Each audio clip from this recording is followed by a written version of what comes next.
ఇదంతా ఎలా జరిగింది? అప్పుడు మధ్యాహ్నం 2 గంటలు ఉంటదయ్యా.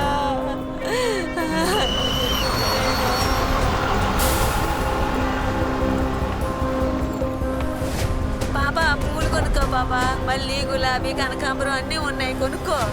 మనవడా, నా మనవరాలు కొని పట్టుకెళ్ళకూడదు, ఇవాళ వ్యాపారమే అవ్వలేదు. అయ్యో అయ్యో, పిల్లని అన్యాయంగా చంపేశారే.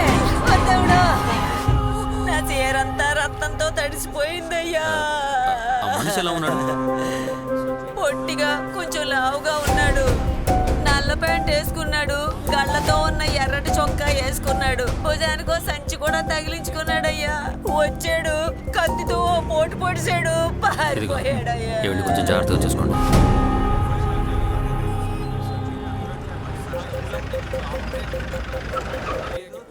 ఏంటి గురు, అరుణ వాళ్ళ ఇంటి ముందు కనీసం ఒక్కరు కూడా లేరు.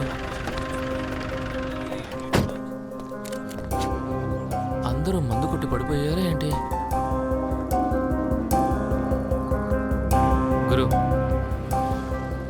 చుట్టుపక్కల వాళ్ళతో కూడా మాట్లాడుకోవడమని తెలుస్తుందేమో. ఎప్పుడో విన్న పాట ఒకటి జ్ఞాపకం వచ్చింది. మనసు గతి ఇంతే, మనిషి బ్రతికింతే, మనసున్న మనిషికి సుఖం లేదంతే.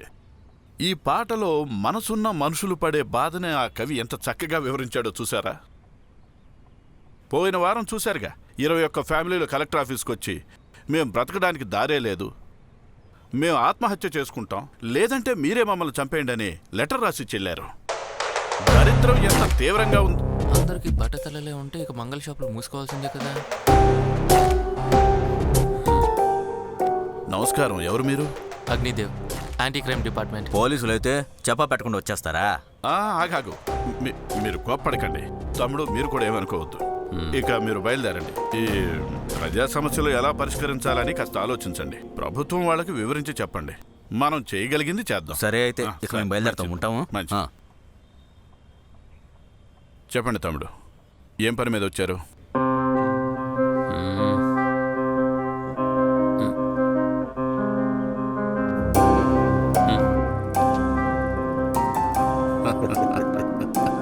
తమ్ముడు, నేనేదో సాధారణంగా కనిపిస్తున్నానని మీరు టిప్టాప్గా లోపలికి వచ్చి కూర్చున్నారు. సరే, అది పర్వాలేదులే. మీరు వచ్చిన విషయం ఏమిటో చెప్పండి.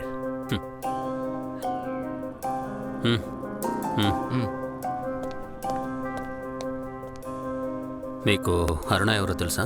అరుణ నాకెందుకు తెలీదు? మా ఇంటి మీద 4-5 సంవత్సరాలకు ఉంది, నా కూతురు లాంటిది. ఏంటి విషయం? ఆ పిల్లని చంపేశారు.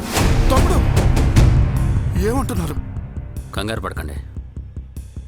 ఆ అమ్మాయి వాళ్ళన్న దిలీప్ ఎక్కడున్నాడు? దిలీప్ 2 రోజుల ముందు బెంగళూరు వెళ్తున్నానని చెప్పాడు. వెళ్ళడానికి ముందు వాళ్ళిద్దరి మధ్య పెద్ద గొడవ జరిగింది తమ్ముడు.